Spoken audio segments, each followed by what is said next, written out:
Hello, and welcome to Blackfeather Guild. Before we go in and say hi to the cast and get started with the show, I wanted to talk very briefly about viewer actions and a little bit about sponsors. So first off, there's a number of ways that you can actually actively participate in the show through viewer actions. One of the easiest ways to do so is through retweeting the game tweet. You should see that somewhere in chat if it's not in there already. But you just click on that link and hit retweet, and for every 5 retweets that we get on that, it will add a bonus to the cast pool and the game master pool. Now, in most cases, that's going to be an extra d6 that they can add on to any roll. Basically, a great way to use that is if a player is almost meeting a DC, but they're just not quite there, they can grab one of those d6s from the cast pool, roll that, and then add that to their roll. Basically, is how that works. Same with the GM.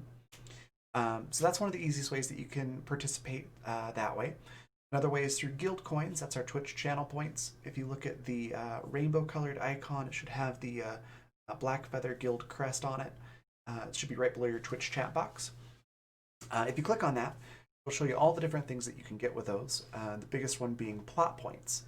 Now, plot points, you can see an example right over here. They all work pretty much the same way. It's just a matter of how big of an impact they have. So for the example, when we've got 2 plot points, the player of your choice gets something moderately helpful or unhelpful.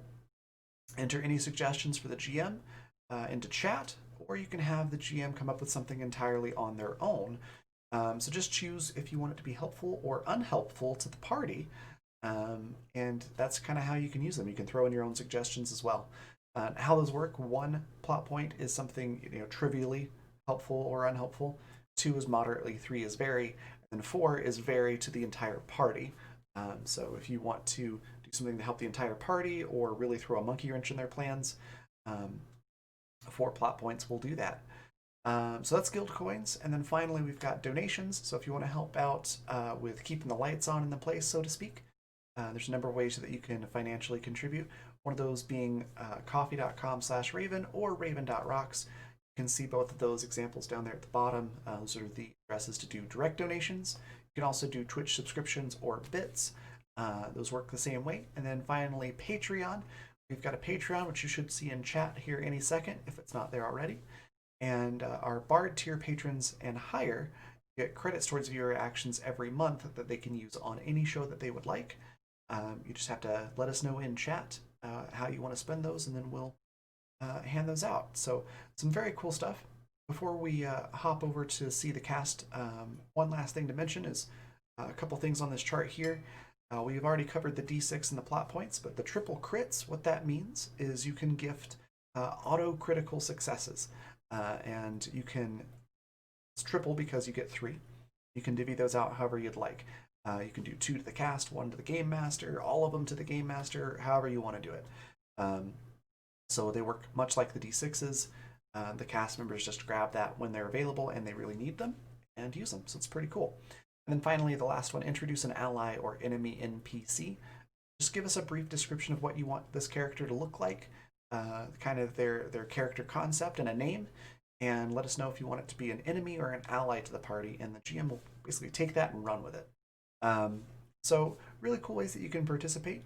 Lastly, I just want to take a quick moment to mention our sponsors. If you look at the logos down below, that's who's sponsoring this episode, and we'll talk a little bit about that before we introduce everybody as well on the next scene. So yeah, check all this stuff out and thank them for supporting us, and thank you for being here and watching. Let's go say hi to the cast.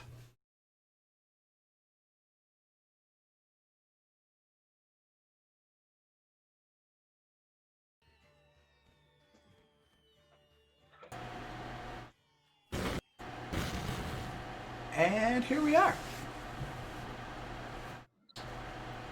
Can we get oh, cat's back. All right, let's edit these window frames again here real quick. But yeah, take it away, Zan. Hello. Which side? Man, this side? This side? It looks like my door, so I'm gonna go this side. Hello, everyone, and welcome to another exciting episode of Empires and Epitaphs. We are so happy to be back after our absence last week, and we are here to have an absolutely fantastic time today. Yeah. So, before we get cracking on this story, let's go through and let all of our characters introduce themselves and the role that they play within our town that is freshly to be named yet again. And we're going to start today with Lady Di. Who are you, and what is your role in the town? Hello, I'm Calliope, Lady Diatomaceous, and I am the sort of resident social coordinator. I run the Better Business Bureau and the tourist board, and I keep everyone well dressed, or if they've lost a body part, then come and see me, because that happens sometimes when you're undead. Awesome. And Elva, let's move on to you. Who are you? And I mean, who are you? Who is your character? And what is your role in the town? So, my my name is Susie. Playing Elva. Elva's role in the town is to keep people alive. Ironically enough, runs the health and safety board. Awesome. But is a death cleric and is undead. Fantastic. Yeah, we have a few undead members of our party, and it's a beautifully strange little party dynamic that we have. Maev. Yeah. I'm Face. I play Maev, who is alive, half orc, rogue, and they run the docks and do some work with the shipping stuff, and they also help out their old smuggling crew by orally running a florist shop front for their operation. And what's the name of this florist shop? It's called A New Leaf. Oh, that's nice. I like that. Raven, same question.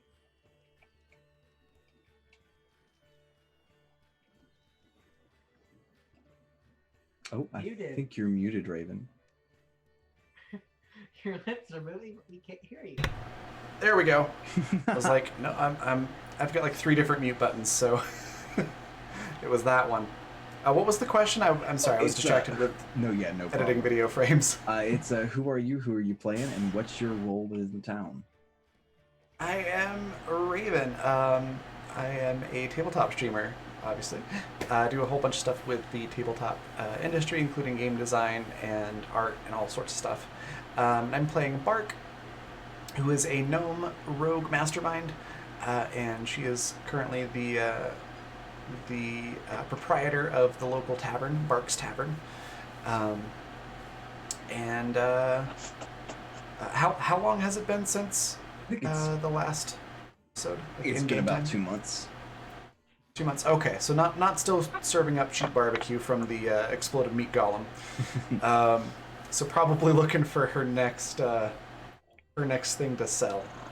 Okay. The next special. And Locrian, who are you? Hi, Locrian. Yeah.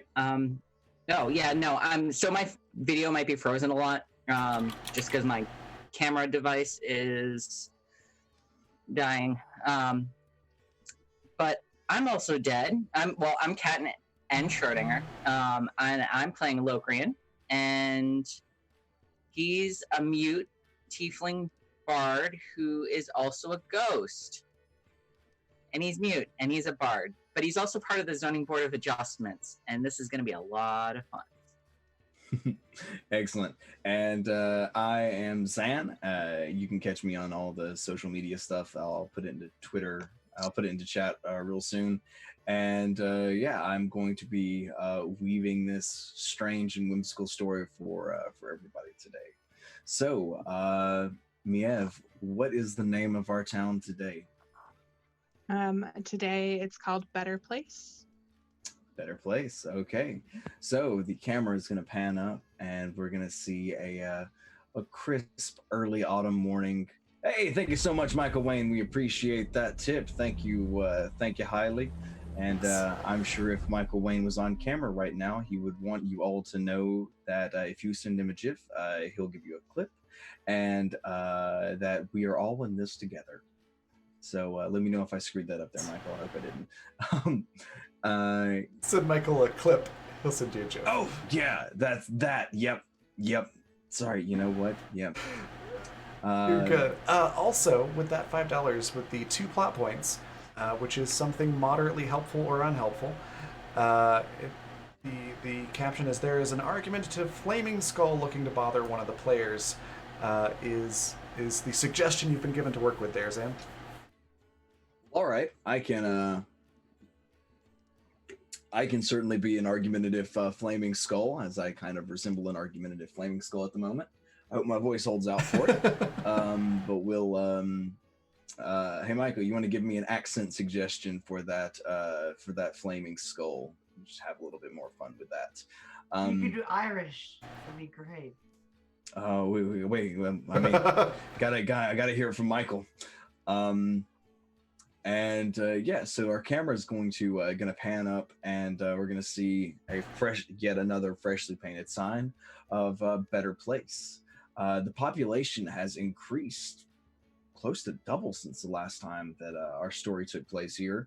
It's now creeping very close to 3 digits, and Thank you. yeah, they think things are moving quite along on this brisk autumn morning. Thank you so much for those gift subscriptions there, Michael Wayne. You are the nicest person, and he would want you all to know that we are all in this together. So what has everyone's character been up to since the Tombstone Tuesday bash? Locrian, we're going to start with you. So since then, Locrian has been taken to sitting with his talking sword and just listening to everything it has to say. He's also probably been floating around and assessing a lot of instruments, depending on whether he likes a person. If a person owns an instrument and he likes that person, he will tune that instrument. If the instrument belongs to somebody he doesn't like, that instrument that instrument will never play in tune ever. Excellent. Lady Di, what have you been up to? Well, there's so much going on. But the most important thing is we have a new flower shop in town down by the docks. that's being run by the most darling group of people, and I am doing their uniforms. It's called Turn Over a New Leaf. So I'm thinking Vikings, like Leif Erikson. So many puns, so many layers. I love it. Bark, what have you been up to in the last 2 months? That's a good question. So, was Bark ever able to successfully, let's see, not con, but persuade that artificer to make never-ending bottles of various spirits Yeah, I for think the you've got, tavern? you've got a handful of bottles now. All right. No, the old skeletal kobold. Yeah, yeah. That used to work for the Bone Lord. Yeah. And so nobody liked him. You've got more than just rum moss now. Good. Oh yeah, I forgot about the rum moss. So I think Bark, having now taken care of most of the overhead of running the tavern because there's no cost of inventory, is going to be looking for something to set the tavern apart. So looking for the perfect, unique ingredients for cocktails. Okay. Yeah. Trying to figure out what that is. What have you been up to? Yeah, for the most part, I think Mia's been trying to finish up the flower shop, spending a lot of time trying to remember different types of flowers, and has only been able to remember snapdragons and baby's breath. So that's all you can get. Yeah. Excellent. And what has Elva been up to? So Elva's been kind of dating this dragonborn that they met, and that's been going interestingly. Being undead and dating someone who's not. So yeah, and trying to get them in on the whole, trying to get them to help with the whole cleric thing as well. Trying. Okay. That's been also going interestingly. Just preaching the gospel of death. Mm-hmm. Fantastic. Okay. Well, I think everyone's all caught up then, and we're going to bring the camera in, and Gospel of Kellenborg. we're gonna what? Preaching the Gospel of Kellenborg. Yes, exactly that. And we're gonna start the scene in Bark's Tavern on a somewhat bustling happy hour, if Bark does such things. Oh yes. Is anyone in the bar? Yeah, absolutely. I imagine it being, as I recall, like we had to travel quite a ways to get here from the last bit of civilization. So Yeah. I think Bark is pretty happy that she's cornered the market on a place to meet and drink and whatnot, and does her best to make sure it stays pretty busy. So yeah, definitely happy hours, and I imagine it's probably pretty busy with everybody that's still alive in the shop, and maybe some of the undead as well. I don't know. Do undead drink cocktails? I mean, they certainly can. They just might require a mop. Yes, I was thinking about this, and I was thinking that it might be more like the vapors, right? I feel like Lady Di might sort of like appreciate the vapors of some like green alcohol or something. So Like a lime. flaming cocktails for the undead. Yeah, just sort of like, you know, 'cause we don't eat. That's rather gauche. You silly living people with all your needs. I'm just imagining these cocktails being served in like the stereotypical like mad scientist glass, like a beaker or a test tube, just boiling and bubbling with the vapors coming up. Yeah, Mhm. Elva would be Yeah, in maybe the tavern maybe with one of those, and across from them would be that dragonborn with actual alcohol. Oh yeah, I remember that. So yeah, lots of stuff like that. And So Bark's probably busy bustling around, and I also took where is it? This is relevant. Inspiring leader as a feat. So probably continually giving inspiration to the party here as they whenever they're in the tavern, Nice. which gives them something cool. It is temporary hit points equal to my level plus charisma modifier. So that's going to be 8 temporary hit points to all 4. Nice. Anytime they kick back at the tavern. Anytime they hear your sales pitch. Mm-hmm. Awesome. So Elva's in the bar. Is anyone else in the bar today? I think Miev's also in the bar hanging out, casting prestidigitation on anyone who happens to order the rum moss to make it taste a little less mossy. Okay. I got the Cool. perfect advertisement for rum moss. Rum moss is cheap and it'll get you drunk. That all of those words are accurate, in fact. and Soon Lady it'll be a Di delicacy, probably though. flounces in to talk about the bulk order of, these uniforms that she's making by hand, and get a vial of grain alcohol to smell with an umbrella. Classy. Locrian is absolutely following Lady Di. And I'm not sure if he might go with the moss rum. And he's kind of, he wants to try and like stick his hand in it and just absorb it. I think it works to a degree. You're kind of a misty, incorporeal form. I don't see why you couldn't. Why Absorb we some of the can't see a vapor. little bit of green alcohol slowly starting to diffuse up the misty bits of your arm. So it's a nice bustling afternoon in the tavern. All of our party is there. Some NPCs are there as well, and I think it's at this time that the doors open loudly. And Mev, despite your foggy memory, you recognize these faces. These are your old work buddies. Can you describe them for us? Yeah, so the head person that I used to work for is a elf named Gilmarie. She's very tall and long hair, and usually wears all leather. So we'll see how she likes this new Viking route that we're going to be taking.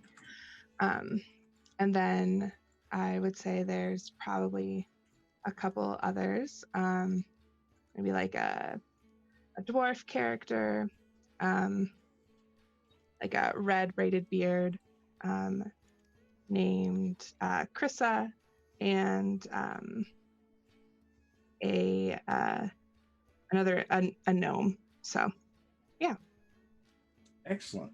So the elf approaches you and goes, "Well, hello there, darling. It's been so long since I've seen you. How are you doing?" Great. I wasn't expecting you back so soon.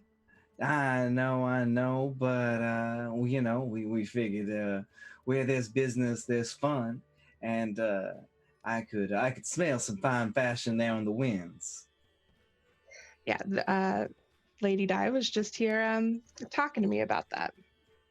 Oh, why, hello, you specimen. You are you the one working on our uniforms? Why, you amazing Amaryllis, I certainly am. Now, who are you? Well, I am. Are you An Gilmarie? I am an acquaintance of Mav. We go quite a ways back, but you can call me whatever you like as long as you don't call me late for dinner. Oh, you are so funny. I love it. Here's what I'm thinking of, right? I was just thinking, turn over a new leaf, keep yarn again at the flower shop. What do you think? It's like a Viking thing. You know what? I think that is some unexplored pun territory, and I would love to make it my own. My word. Mia, your friend is very flattering. Yeah, she's really great. And as long as the outfits have pockets, I'm sure they're going to be awesome for everyone here. Oh yes, pockets are a must. I prefer 5 pockets per pants. I know What that's. do I look like? Some side of hooligan? Of course we have pockets. Sometimes we have clothes that are only pockets. Well, I think some people might refer to that as a sack, but I do appreciate your enthusiasm. I'm always enthusiastic about sacks, dear. Well, I feel like I might be barking up the wrong tree then. Oh my god. Logan starts playing Silent Whispers in the background. What did you say, Kat? Do you mean Like- careless whispers? Careless Whispers. Yeah. Well, here, when you flip this log, It's Silent Whispers. like I have. You Give know. me give me a performance roll there, Locrian. Absolutely.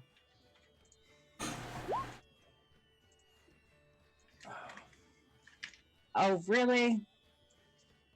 That was a nat 1. Oh. I think you can't figure out. Saxophone. I think you can't figure out if you're trying to play the George Michael's version or the Seether version, and it's very unsettling to hear. And yes, you actually somehow holding this incorporeal saxophone that you conjured in front of you, it somehow was summoned with a chipped reed, and you nick your little ghostly tongue, and you taste ectoplasm, slightly moss flavored ectoplasm. I'm gonna throw the incorporeal saxophone. All right, you hurl it over your head, and within about 2 feet, it dissipates into rum-scented mist. I'm gonna turn to Gilmarie and I'm gonna be like, more like saxophone, am I right? I think that might be an accurate title for that particular composition. Yes. So, Miss Maeve, what have you? What kind of location have you got in mind for us? I don't believe we've seen that yet. Found something near the docks, so pretty convenient. Trying to figure out a florist shop, but don't know a lot of flowers. Oh, okay. Well, I think that sounds that does sound lovely. Why don't we go and take a look? Y'all, of course, you all are welcome to come along as well. We'll be needing some businesses to decorate with our bouquets, of course. She looks to Bark and winks and goes, free of charge. Well, free of charge is my favorite thing when it's applying to me. So that's wonderful.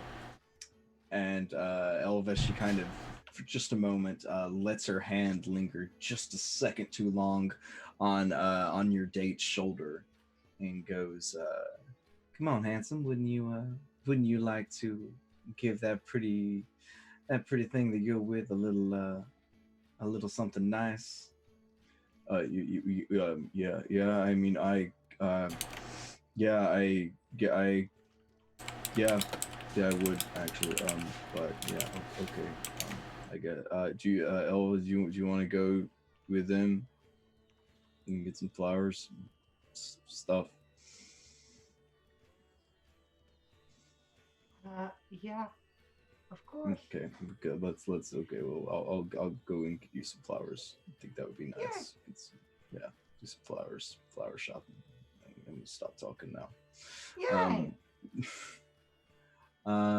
So does everyone set out with him? Yes. Okay. And I think so. Luthrian carrying like a big book of that says Zoning Board of Adjustments on it. Okay. He's taking notes on whether or not they're appropriately using the zone correctly. And I All right. think Lady Di comes along too, but where at first she was charmed, now she's like, there's only room for one overly charming person in this town. And that role has been filled for the past 234 years. So we'll see if she gets pockets. Oh, the pockets are sewn in and the claws are bared. Okay. Yeah, you're kind of right, admin. I smell a duel as well. So each of you walk down to the building near the docks. What does this building look like there, Maya? Yeah. Yeah, I think it is a like rehabbed old warehouse, but the front has been made into a very makeshift flower shop. The back is still all filled with boxes and things, but on the inside there's lots of shelves and like a very makeshift like counter desk. Mia's strong suit is not carpentry. And all of the shelves are just filled with different colors of snapdragons. And then there's like one little section of baby's breath. Excellent. Yeah. So the dwarf in your crew goes, I think this is going to turn out pretty well. There's a lot of stuff here.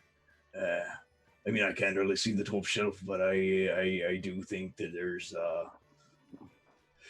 certainly storage space. I think storage space being a good thing that we could certainly use.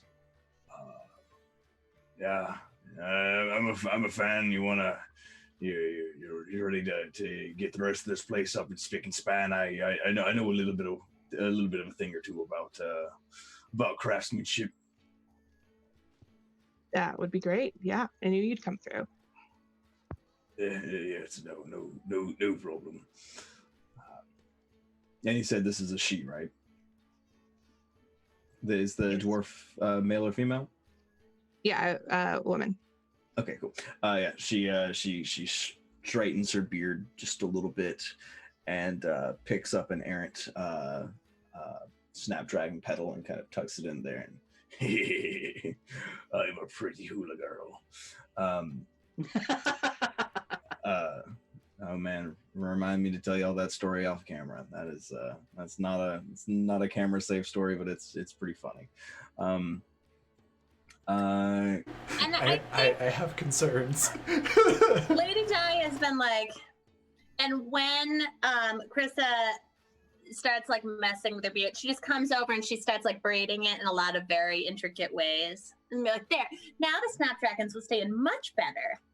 And this color works much better with your red beard anyway, dear, and it's Malachite Day. That's the day where we wear green.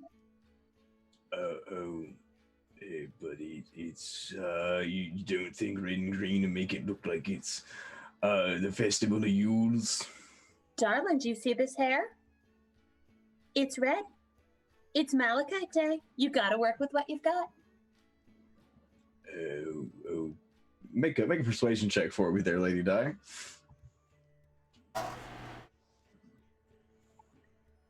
Sorry, it's gonna take me a Bark second. assist? Yeah, how are you gonna assist their Bark?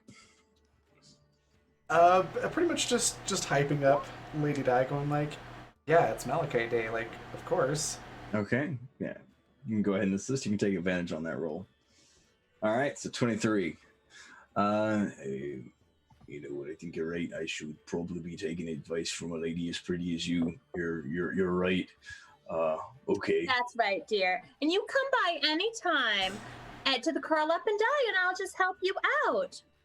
A lady with a beard as pretty as yours has to take good care of it. It's gonna look sketchy. Thank you. I eat cobwebs to keep it nice and shiny. Oh dear. Cobwebs on the outside. Cobwebs on the outside. Cobwebs don't go on the inside. No. You come by. You have tea with me. It'll be great. Oh.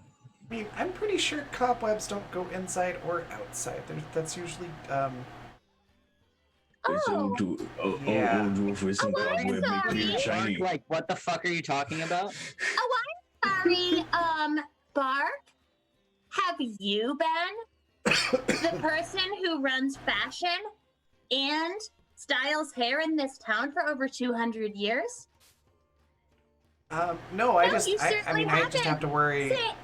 You're I just have to worry about health code if you come into the tavern, Stay you know, in with your cobwebs lane. on your beard. Stay in your lane. Sounds like somebody wants to lose their discount. So I shouldn't So, eat the Locrian cobwebs. waves the book of zoning board of adjustments at Bark.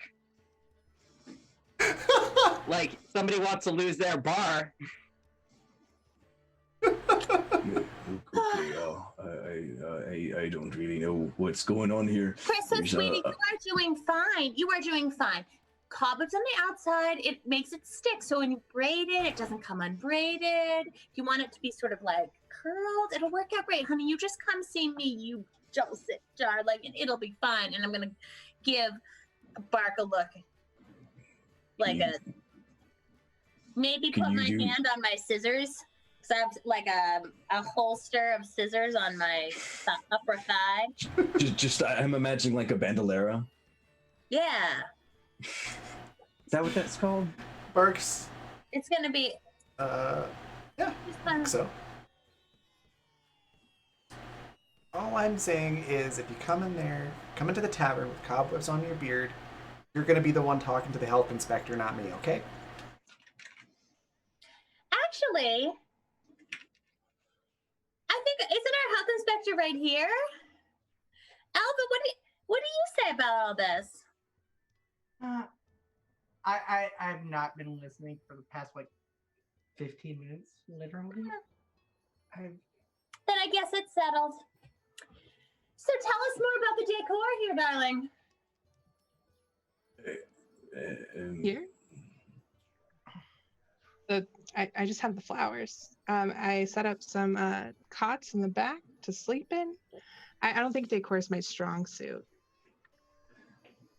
Oh, well, darling, well, why don't you let me help you with that? And since we do have so much space back here, I think it would be a shame not to utilize it. Have you ever considered growing a greenhouse of sorts? I'm sorry, I can you think- say that again? A greenhouse. There's so much room back here. I think it would serve the town well to have a little bit of fresh produce, maybe a fresh place to get flowers. The ones you got in your shop are so beautiful, but it would be a shame for them to wither and die. Yeah, a greenhouse She sounds kind like a of great looks idea. over at Lady Di when she says "wither and die." Yeah, Miev misses that completely as they're writing down notes about greenhouses in their journal, so they can remember it later. Locrian's making note of the cots and trying to decide whether or not to zone this as residential or mixed use. I do Think feel so. like I saw a rather unusual tree, darling, in the back. Do take that into consideration. We wouldn't want to hurt the local flora and fauna. Oh, you're right. We could showcase it. Maybe bring in some outside tourists, a little bit of revenue. Have you ever What considered about a giant thermometer? Locrian paints on part of an empty page of his notebook and shows. She looks at it and chuckles and goes, "That's hot. I like it."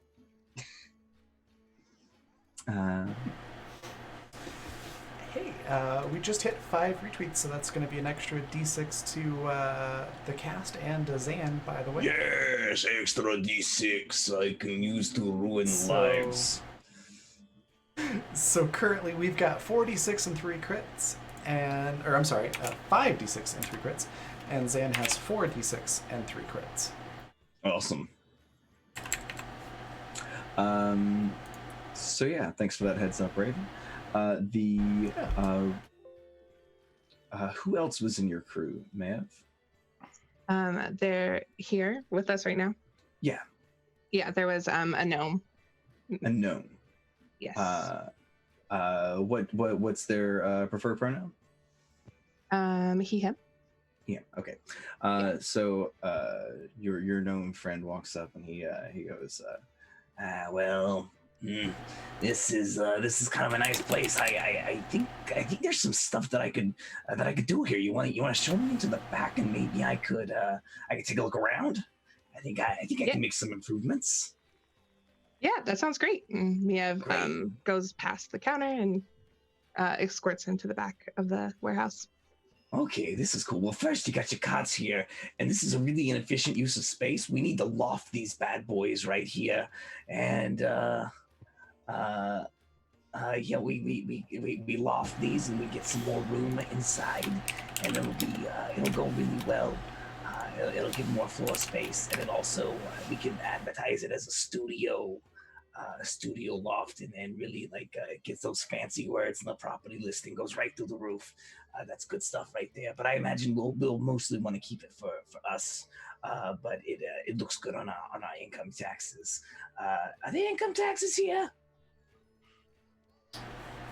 I'm not That's a sure. good question. Locrian nods. I see. Hey, If you haven't You know, if been you need help with the grandfathered in, Doc. well, if you need help with the branding and the advertising and some tax loopholes, I'd be certainly happy to help you for a small fee, of course. So of course, yeah, everybody's got to get their share. You got to keep the palms lubricated. You got to keep everybody happy and everybody talking. So let's can we go back and see this warehouse a little bit more? I'm kind of curious about it. Yeah. What's this character's name? Yeah, man. Again? What's the character's name? Arvin. Arvin. Okay. Bark likes Arvin. Arvin gets it. So you all make your way. Further into the warehouse. This is a warehouse 12.5, labeled somewhere in a dust-covered slab. What's everybody's priority while you're in here? I think Locrian just wants to know what's in here and how to taking notes on like how to zone this and what is it being used for. Okay. I think Bark is kind of taking note of what's in here, what's unclaimed, what could she possibly, sell as a. Oh, let me just get this out of your way. No problem. I'll just take this and move it, and then sell it. Mm-hmm. Okay. Miev is trying to like tidy things as they go, and, like straighten it up and figure out everything that's there because they don't remember. Okay. Elva? I cannot focus on this game right now. I'm sorry. Hey, no worries. Y'all just walked into the warehouse proper. Is there anything that you want to investigate? What warehouse? This is the warehouse that is behind Turnover and New Leaf. Miev's. What warehouse? It's that young love. Ugh, Yeah. they're so distractible when they're under 80. Yeah. She's found. They found new blood to run in their veins. What's Lady Di up to? So I think Lady Di's just kind of taking the lay of the land, right? Is this going to turn into is this the velvet covered iron fist of the tourism board and the zoning board of adjustment, or are we all going to be friends? Because there's only room for one super charismatic over the top character, and Gil Marie is pushing it. Speaking of which, I think Locrian is he's making the decision as to whether or not he wants to have a conversation with Lady Di. Does he? Yeah, let's do it. He does. Okay, go for it. The camera's yours. All right, so he kind of gives a look at Lady Di like, I don't like these people. So one of the things about Locrian and Lady Di's relationship is they have been friends for so long that sometimes if it's really important, then then Locrian is allowed to go into Lady Di's head and talk through her. Mhm. So she's actually sort of talking to herself in this moment if he wants to talk out loud. So she's gonna take her fan and kind of cover her face while she talks to herself out loud. Okay. All right. So I was wondering how you feel about these new people. Oh my gosh, they're the worst, darling. They What? seem Yeah. that Gilmarie not trustworthy at all. No. How do you feel about the other living people here? One living person's the same as the next to me. Their lives are so short. It's like having a puppy or something. Maybe a gerbil? I don't know. What's something with a short life? The one with the red beard seems fine. I don't. It's Malachi Day. It's supposed to be a happy day, not a day of intrigue. This is true. Do you feel like these newcomers are trying to take advantage of Maya? Yes, I do. Well, especially that Gilmarie. This troubles me. Me too. Let's keep our eyes peeled Yes. and our scissors ready for action. Absolutely. We might have to cut this off in the bud, so to speak. That was a floral joke. Absolutely. And if we're done talking, Locrian's gonna float out of you and pick up his sword again. Just And like kind of make a gesture that's like, like kind of like a chivalrous gesture of sword flourish to say in agreement about nipping things in the bud. And I'll just sort of like, But I really think it's probably like, even though no one's looking, I think it's actually probably quite something to see Lady Di like behind her fan, like talking to herself in two different voices. Oh yeah. With two completely different facial expressions at the same time, especially when Locrian and Lady Di are fighting. Just for funsies, I want you to make a stealth check for me. Both of us? No, just Lady Di. Okay. Sorry, it's going to take me a second here. There is only one corporeal form. Right. That's fair enough. Oh. Oop. It was it's a 15. All right. Okay. You have a fairly competent job, just naturally, and We've had a lot of practice. yeah, this is not the first time this comedy routine has been done. Yeah. So the afternoon moves on, and you all start loading and unloading boxes and moving the space out, getting everything a little bit nicer, a little bit more organized. Bark, I'm sure you've arranged for refreshments to be brought at a reasonable charge, of course, for lunch or dinner. Yeah, absolutely. Especially since inventory is pretty darn low. It's almost at what normal cost would be. Is the rate? Oh, nice! Wow, Bart's is a cheapo place. Okay, so the afternoon turns into evening, and slowly but surely you find a few interesting things in the crates. You find coincidentally some like potted plants with or pots for potted plants with hollow bases in them, perfect for storing something or another.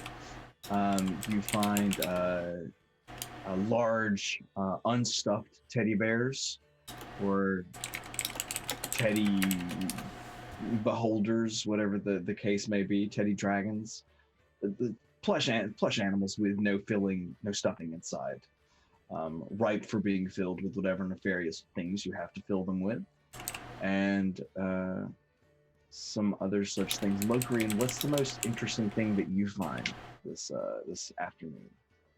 In the warehouse, Yeah. he absolutely finds something very, very shiny. He's not entirely sure what it is. But he kind of picks it up and tries to hide it in his cloak, and then he remembers he's invisible or like transparent, and so like that's not really gonna work. Is it a sousaphone? No, I don't think it would be that big.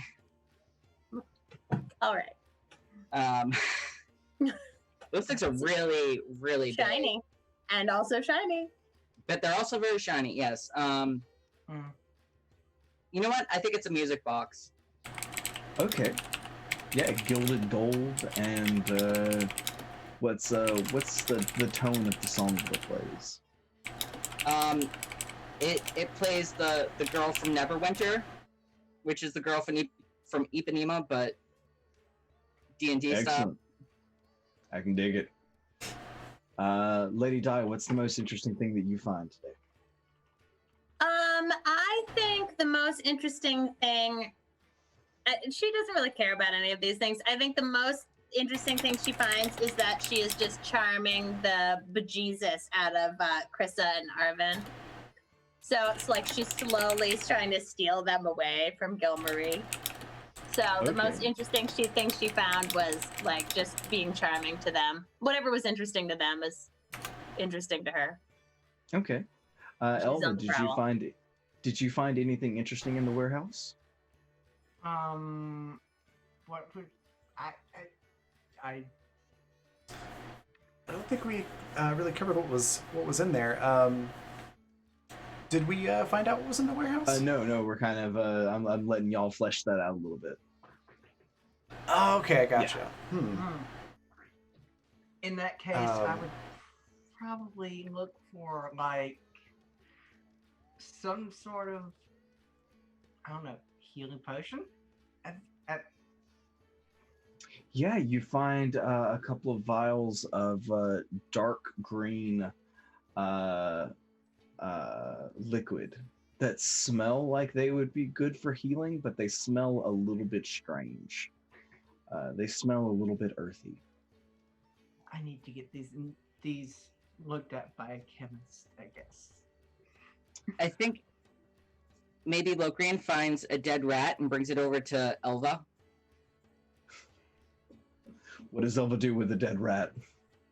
Oh, I was going to reanimate the dead rat and make it one of their pets. All right, and the rat sparks back to life, and quickly demands belly tickles, as rats are one to do. Yay! What's the most interesting thing that you find? Yeah, I think Miev refines their collection of old broken weapons. So they really like broken things, but weapons in particular. And as they're like shuffling through it, Gilmarie is gonna come by and drop like a fancy hilt, but the blade's completely broken off, like in their collection for them. Oh, nice, very cool. And Bark, what's your find for the day?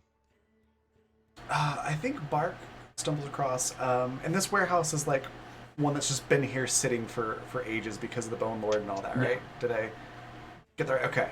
So I think Bark is going to find a cask or a barrel or whatever the really large barrels that sit on their side that hold wine and things like that in them. I can't remember if that's a keg or a cask, but either way, big giant thing full of whiskey that was stashed in there before the town fell. So it's very old and aged and delicious. Yeah, that sounds. Oh man, that makes me thirsty. Excellent. And Locrian, I think as you're playing with your music box, you're running through the third or the fourth time. I think one of the notes goes awry. And from the music box, you see a swirling kind of light start to emit, and you see first the face of a goblin, and then age begins to take hold. And the goblin's skin shrinks and sticks to its skull, and before aging into dust away, and then you have a vacant skull staring at your own ghastly face before fire lights in the eyes and engulfs the entire rest of the head, and it says, So this, now, just who are you? And why are you bothering me, boy? Locrian leans back and kind of reclines, like in midair, and just yawns. I do not take kindly to that kind of indifference. You should respect your elders. Locrian just raises one eyebrow, like, how long have you been dead? I have been here long before the Bone Lord himself. I have been just waiting for some fool to play me 5 consecutive times. What do you have? Do you have nothing better to do than to listen to the same song 5 consecutive times? Locrian closes the box. the skull remains. Locrian plays the song for a 6th consecutive time. Oh my God! Would you please stop playing the song? This is the way you are literally boring me to tears. What are you all doing in my warehouse? Locrian starts dancing to the song. I am unhappy about this situation. Help. Locrian. I look at Lady Di. And I'm like, is it Terrence? That's Terrence, isn't it? The old head of the Zoning Board of Adjustments. How do you know my name? Oh, Terrence, it's me, Diatomaceous. Oh shit. Yes. Just break the box, please. Just break the box. Put me out of my misery. I open the box and play the song again for the 7th time. Oh, Lord. Is this song like the D&D equivalent of Never Gonna Give You Up? Oh, no. Well, that's not the song. The song would be The Girl from Ipanema, which is my favorite D&D song, or my favorite song to throw into D&D sessions. But Big same. That's right, you just said that, I'm sorry. It absolutely could be a Rickroll type song. Like the meme might be the same, but the song is different.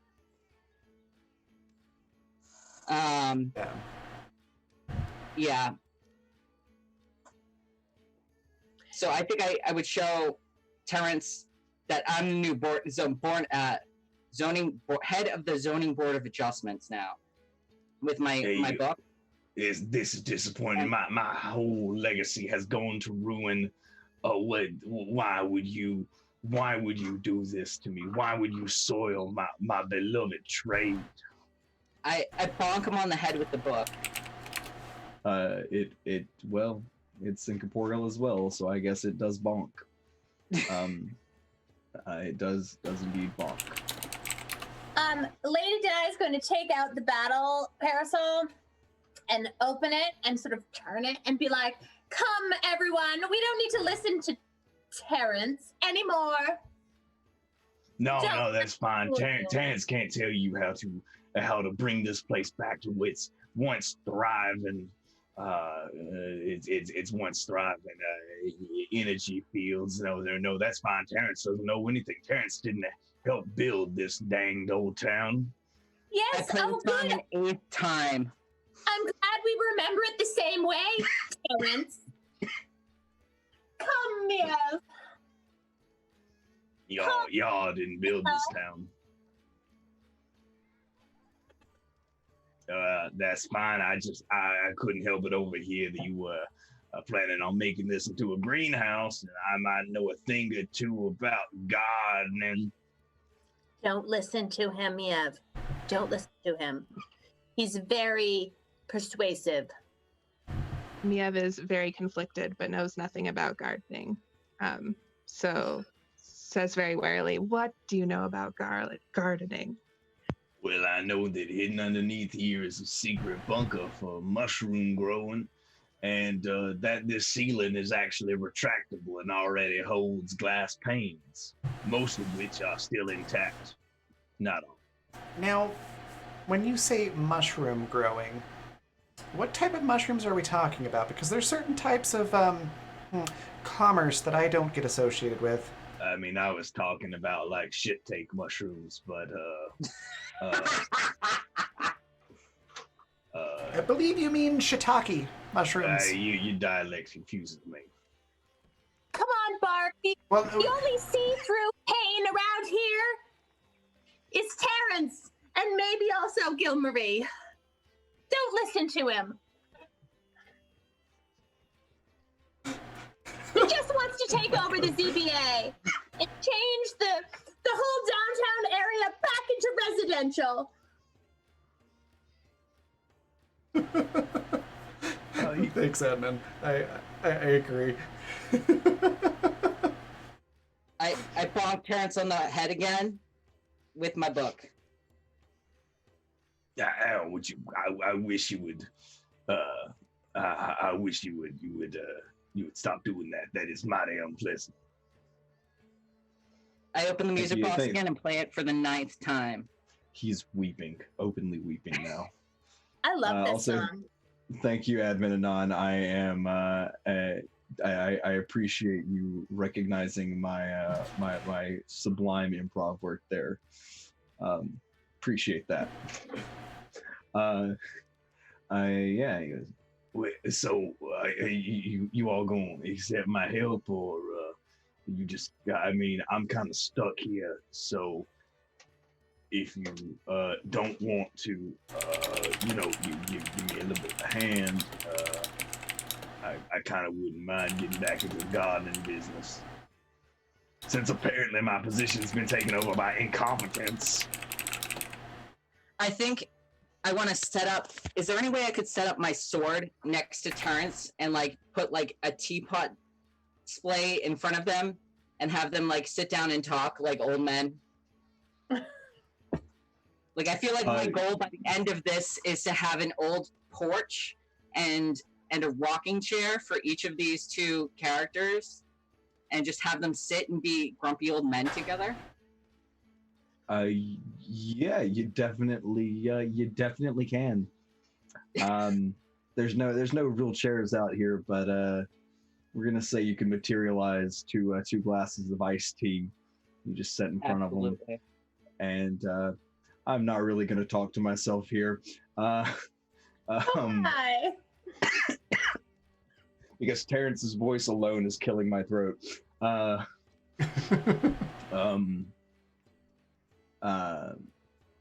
Yeah, so what's everybody else planning to do?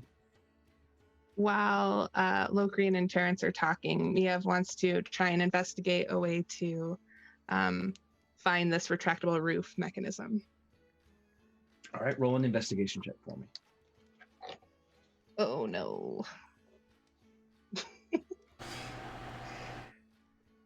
That's a bad sound. Yeah. It's a 6. Oh, yeah. I forget what I'm That's, doing halfway through. Yeah, but hey, you find a stuffed, or what has the potential to at some point be a stuffed T-Rex, so that's cool.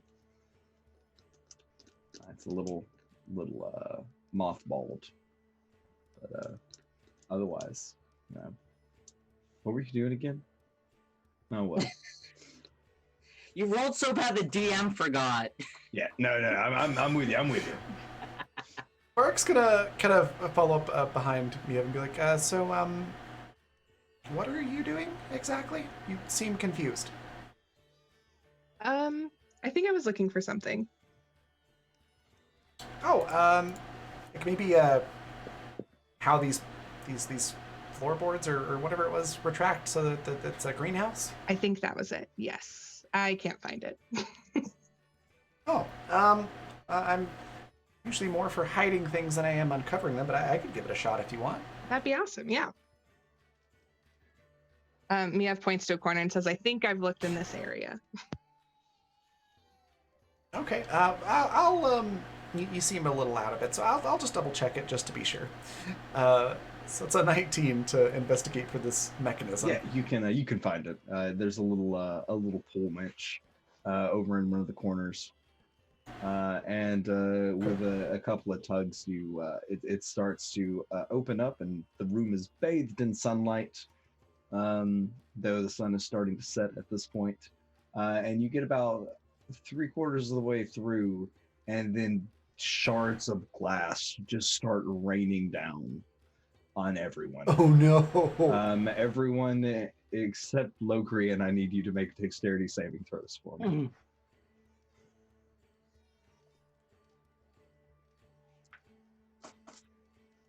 Dexterity saving throw.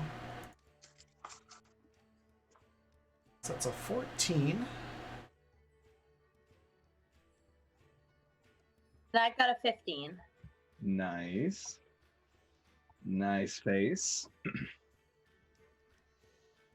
I'm gonna put up the battle umbrella Oh to yeah, save me from the glass rain. Can I get a dexterity saving throw from you, Elva?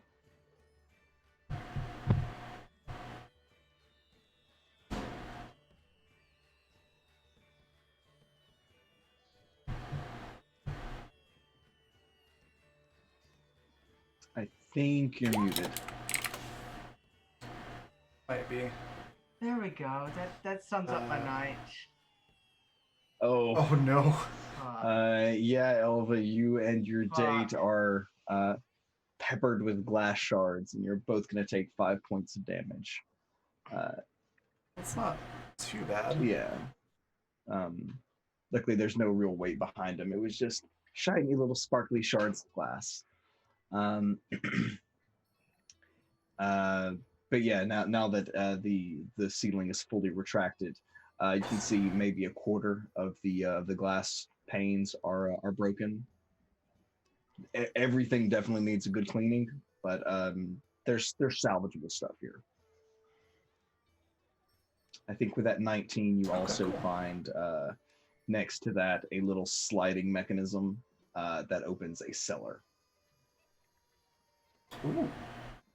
I imagine this is where the mushrooms are that you throw at people that have bad takes on things. Those are the hot take mushrooms. I say out of character.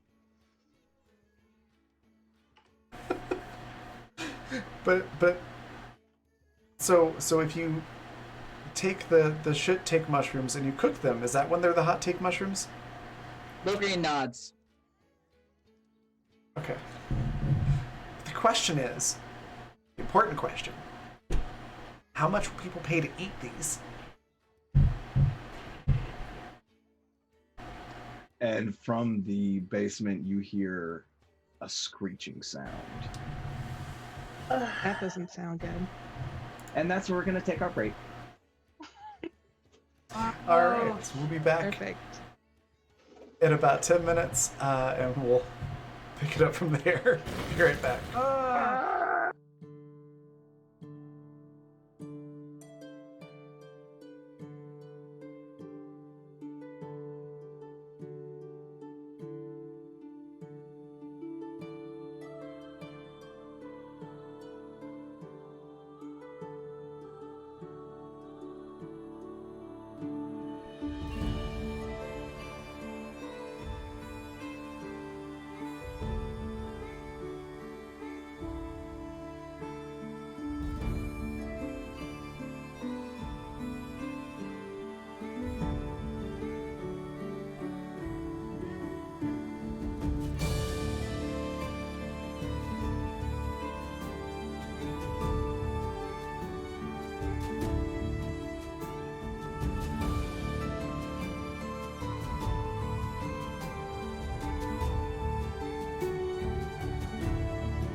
Okay.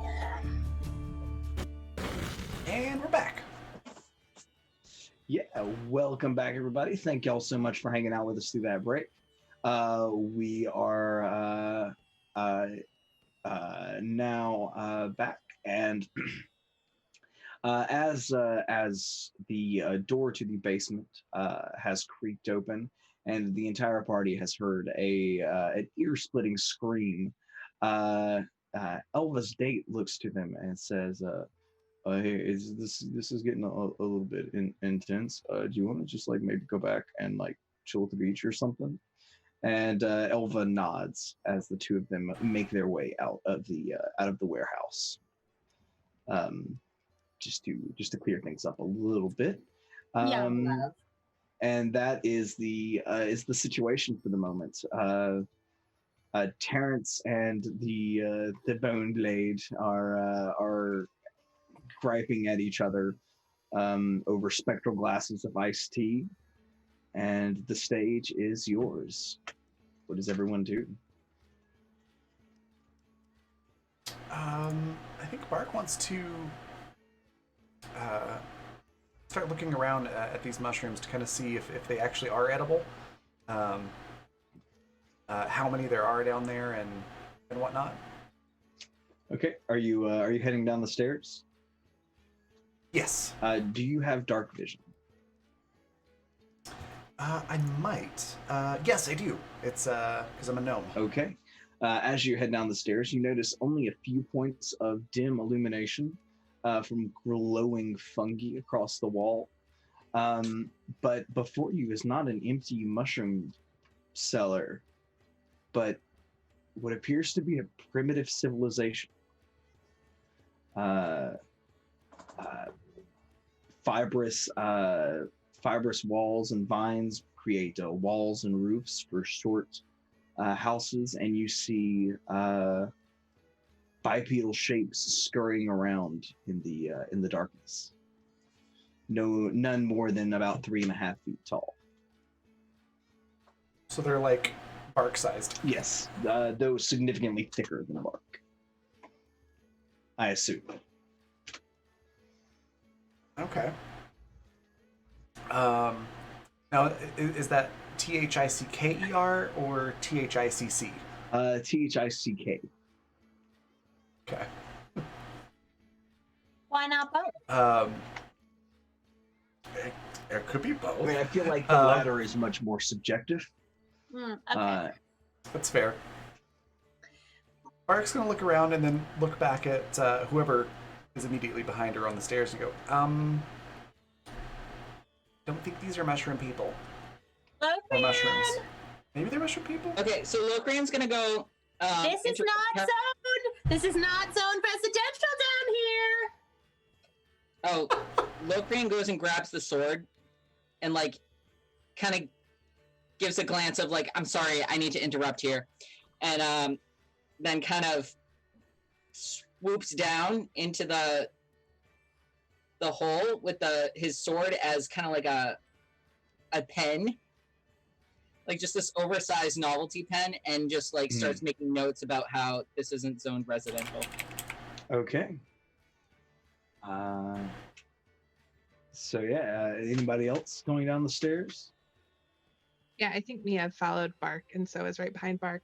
But yeah, are they saying anything or just? They are making around? high-pitched skittering noises. You do not seem able to comprehend what they are saying, but they are running around panicked, it would appear. I am going to sort of like turn around on the stairs and sort of push my way back up, and I'm going to just stalk over to Terrence and be like, Terrence, what is the meaning of this? What? They're good. They're good renters.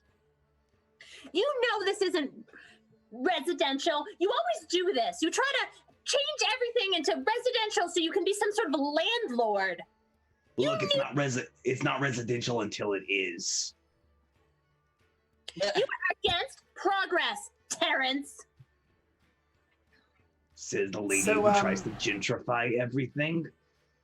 I'm the one who is working. And let me think. Whatever happened to cut me a break? Oh, Terrence's store. No longer there anymore. That's because I was imprisoned away in this fucking music box.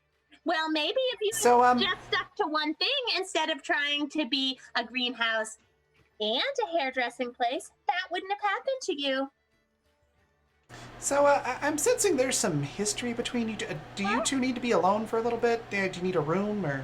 Oh, well, I don't know, Bark, but you are now the proud owner of the former Greener Pastures.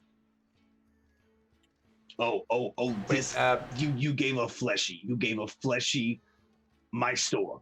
It was, it was zoned mixed usage. Does Bark know where this place is? No, it's your bar. Your bar used to be Oh. Greener Pastures, the store that they had.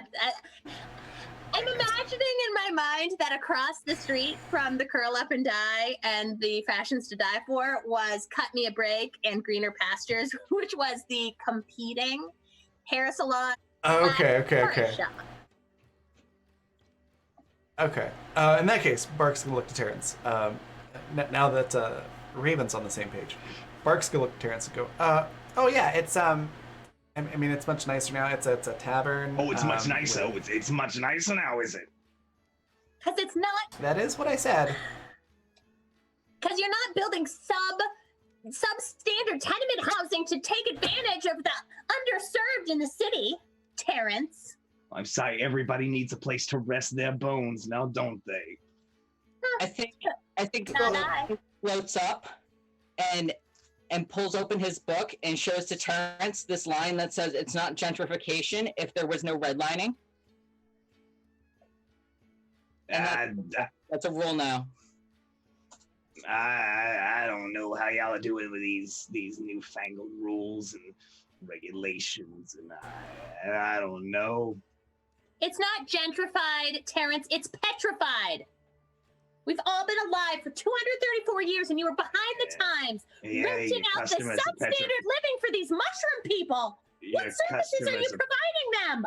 I was providing them a place to live without being disturbed, but that's kind of going out the window now. Yeah, I mean, you literally just told these fleshies where they lived. Well, I kind of expected the raining glass to kill everyone. You have been in a box a long time. So these mushroom people are they? I'm Sorry. not really sure. My drink just These- exploded all over my lap. Excuse me. Oh no. No worries. Bark leans in towards Terrence and goes, so these people you got living down here, they are big drinkers? They do not have mouths. Do they have roots? Slightly. I honestly do not know. I do not understand their biology, if you want to call it that.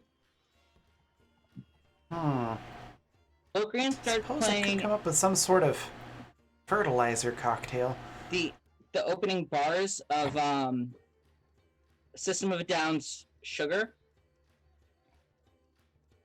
which might not make Okay. sense if you're not super familiar with this song, but the first line is the kombucha mushroom people Yep. sitting around all day.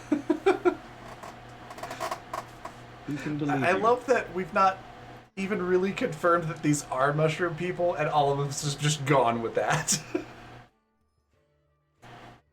Terrence, do you speak mushroom person? Me? No. They had one person who spoke, who I could talk to, but that person has not spoke to me in some time. Why not? I think Because they of have. us?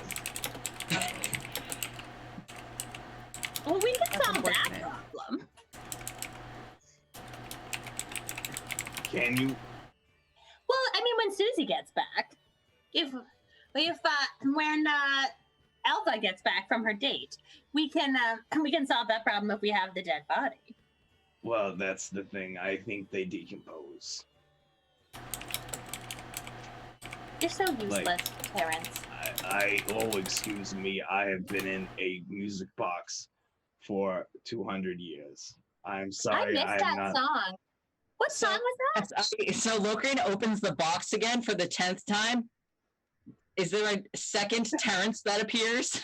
No, there's just Terrence getting increasingly aggravated.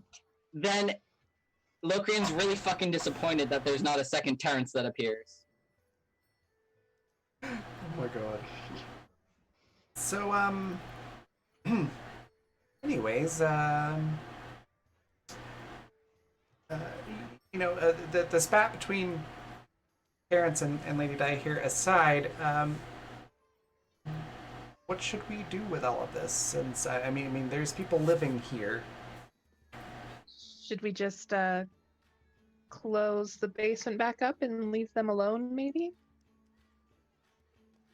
I mean, what people in the basement? What basement, for that matter? I don't know what you're talking about. I certainly don't remember already.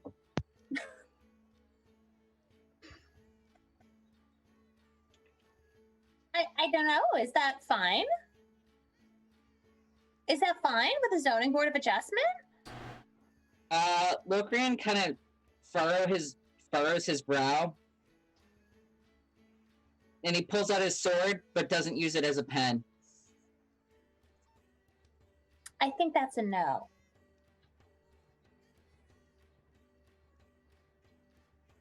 Locrian absolutely agrees.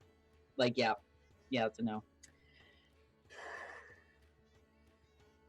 Well, we can't just displace all these people. I mean, they're living here, so. And they're upping our population for all of our tourism, pamphlets and stuff. Now we have a bigger population. It's exciting. But they're not That's paying true. property tax. Locrian says this by opening up the book to the section that says property tax. Well, are they grandfathered in? We have to go talk to them. This is ridiculous. Let's go talk to them.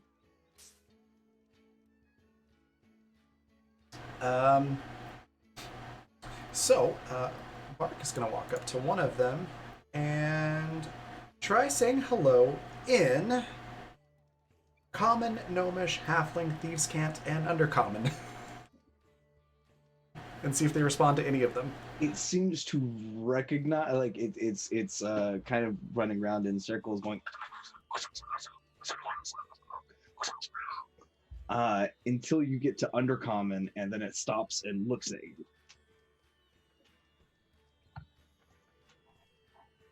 Okay. Bark will keep talking in Undercommon then. Do you understand what I'm saying? Locrian understands Undercommon as well. Can you say anything other than squishy noises? And it pulls, kind of goes to it is a mushroom person, and it kind of scratches under its cap and hands a handful of dust-like spores to you.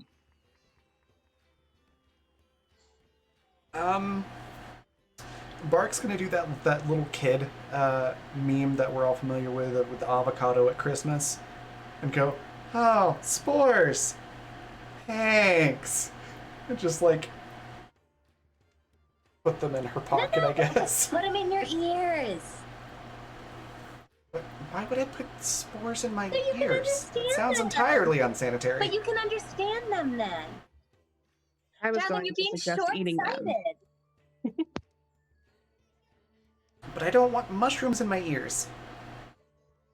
Because then I won't be able to hear anything. Locrian takes some of the spores. Okay, how do you take the spores? He takes a ghostly finger and touches a fingerful of you would pick up dust. Yeah. And have dust on your finger. And it's just sitting there on his ghostly semi-corporeal finger. Nothing happens. I think the spores would eventually absorb into his form, as did the moss. How long are you gonna wait?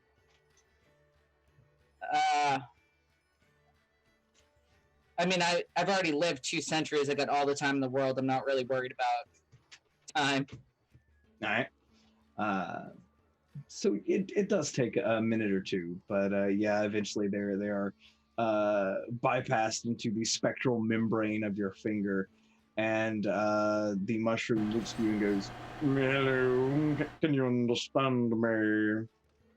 Locrian nods, and then he's gonna take another dustful of finger and try and stick it in Bark's ear. Make a sleight of hand check. I'm gonna choose to fail on this. Okay.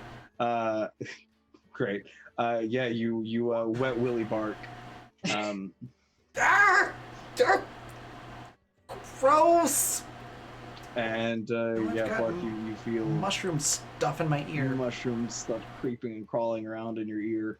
But then you're able to hear, yes, thank you for that. It is delightful to be able to hold a proper conversation. I think I'm gonna try and do you that sound to way everybody. different now. Okay. Does everyone accept the mushroom spores? I'll accept it. Lady Di? I think Lady Di's really skeptical, but because it's Locrian, she's all right with it. I think Locrian uses thaumaturgy. I know you can't use thaumaturgy for this, but we're gonna pretend that he's gonna use thaumaturgy to make it malachite colored. Okay. Yeah. So I can do Mage Hand now. That's my new thing. So I don't think Lady Di is willing to let Locrian put his finger in her ear. That's too gauche. So I think she's gonna take her Mage Hand and take a couple of the spores and put it in her own ear with her Mage Hand while she's fanning Okay. herself. Yeah, all right. So then Di is so extra. I love it. everyone is Mayev's teammates take them as well, and everyone is able to understand the myconoid standing in front of you. It doesn't sound like Undercommon. No, it doesn't sound like it sounds like common. Oh. But you Can we are talk back to them or just understand them? I don't know. Have you tried talking to them? They seem to understand Undercommon. Okay. So Bark's gonna talk to them in Undercommon. All right. So the mushroom thing's kind of weird, but I can understand you now. So some important questions. Yes. So how much rent is Terrence charging you to stay down here, and do you like taverns, like cocktails and beer and that sort of thing? We enjoy rotting things to gain our sustenance and nutrients from, yes. I believe your taverns are merely early stages of this rotted thing we enjoy. Okay. Note to self. Make non-distilled fermented drinks for the mushroom people. Bark's got a little notepad out and she's writing. Well, Lady Di and Locrian rather, a whole new market has opened up here. So as far as the commerce side of things in the town are concerned, this is fantastic. Yeah, find out more about them. What do they do? What are they into?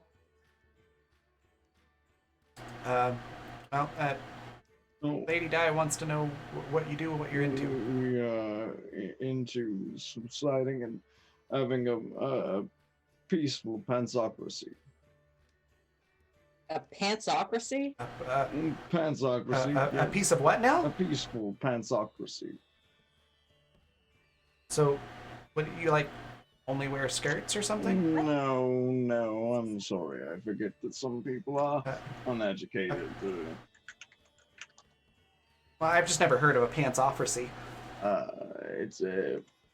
Unless you count what happens on the in the tavern on Sunday nights after closing time, but No, that's neither here nor there. Pantasocracy is a form of utopian social organization in which all are equal in social position and responsibility.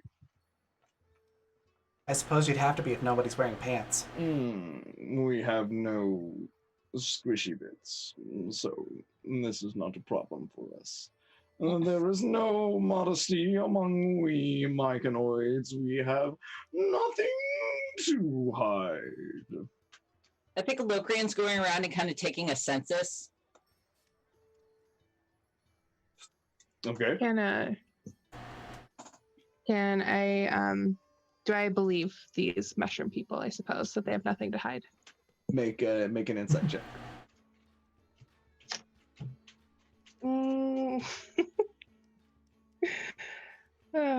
Yeah. I think Bark might be a little suspicious too after they talk about not having squishy bits. Could I also You most certainly may. give that a try? Oh. Nope. Oh boy. Yeah, That's one of my best stats too. That's funny. they are remarkably hard to read. It's almost like you've never conversed with a mushroom person before. Imagine. Well, not really getting a good read off these peeps, but I don't know. They seem like stand-up individuals to me. Just a little odd. I mean, Would you look like at our us group, we're all to kind of odd. show you around our utopian society? Yes, darling, that'd be lovely. Tell them it would be lovely. No, it's fine. I can understand you. Don't be gauche, dear. Locrian, That's player. wide. That's player and Bark both laughing at that.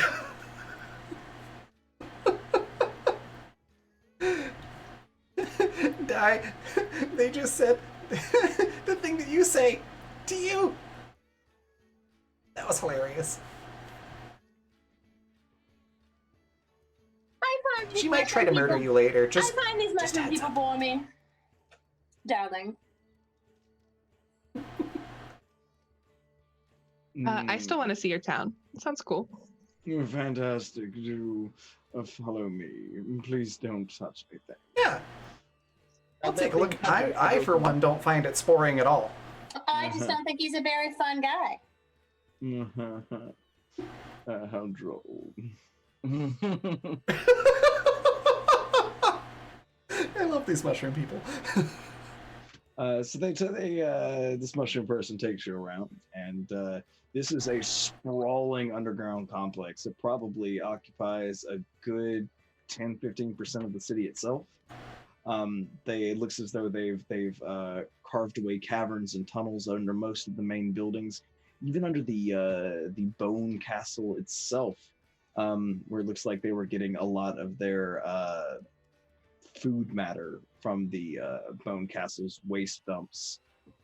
You see piles of skeletons that are partially eaten through with mushrooms growing, fruiting in strange multicolored pods. The tunnels intermittently lit with glowing fungi along the walls and ceilings. The ground is unpleasantly slick, yet somehow still sticky. And there's a snot-like residue as you pick your feet up each time. The odor is distinctly sweet, almost fetid, but not entirely unpleasant. And you're shown around. He shows you to the spore fields, where you see just compost matters spread out in one place, and mycelium blanketing it in another, and then smaller myconoids that are kind of shifting and back and forth with one another. You notice that you can't understand these, however. Do not worry. You have ingested my spores, so you can understand. We are able to communicate telepathically. However, to understand the other myconoids, you will have to ingest their spores. And I feel like that is asking an awful lot for you people. So, in the time it's taken that, like, in this time that Locrian's been sitting and, like, listening to the sword just talk, like, do we think there's any point in time where, like, Locrian figured out a way to talk to the sword? Yeah, sure. I think that sounds fair. I'm gonna ask the sword if he knew about this. Nope. I haven't seen this before. This is all news to me.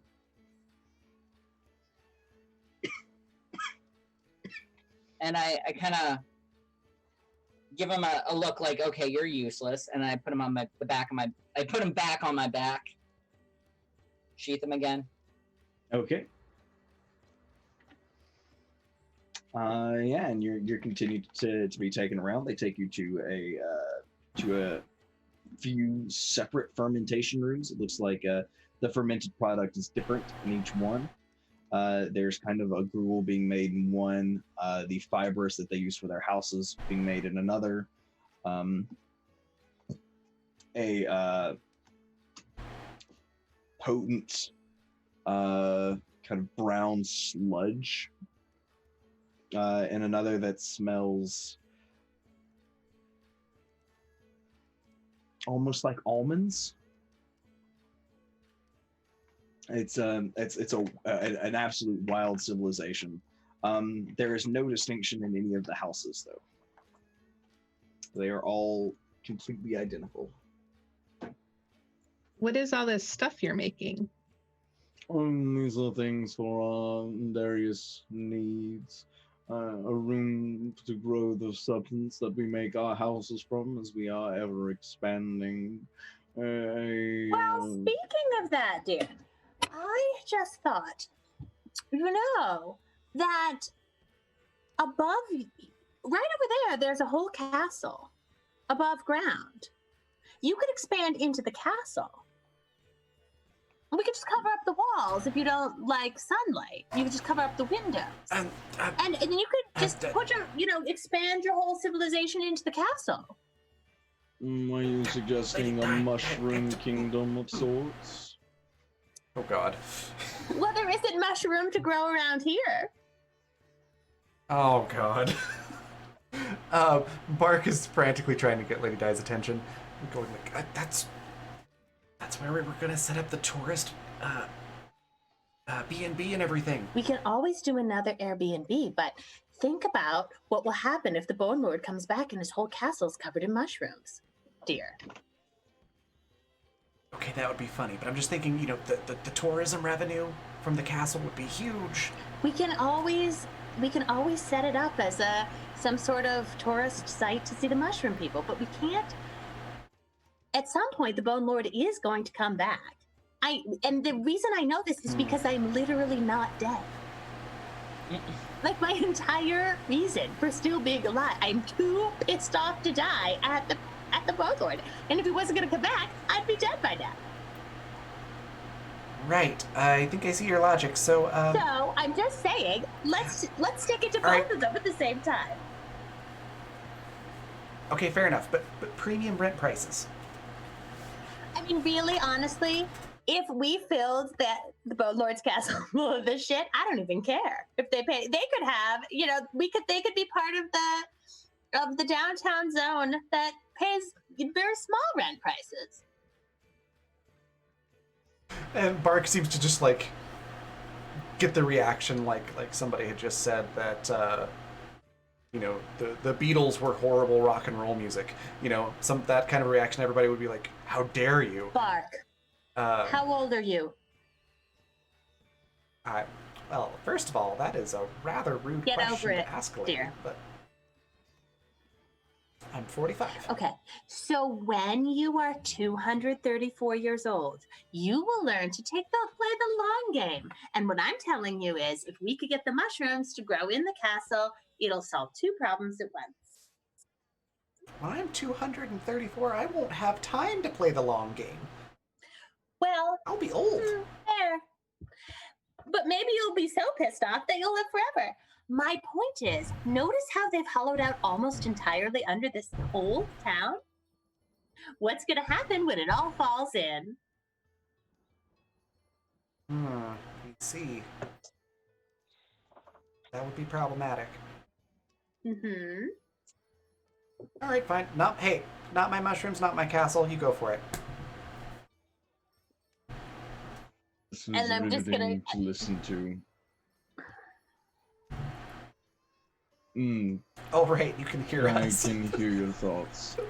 You can hear my Riveting. thoughts? Oh, good. I've got one for you now. Gauche. Is it? It's hard to be gauche when you're right, dear. Gauche means left. It's a joke. You wouldn't know. Well, in your case, wouldn't it be ghoulish? Mm-mm.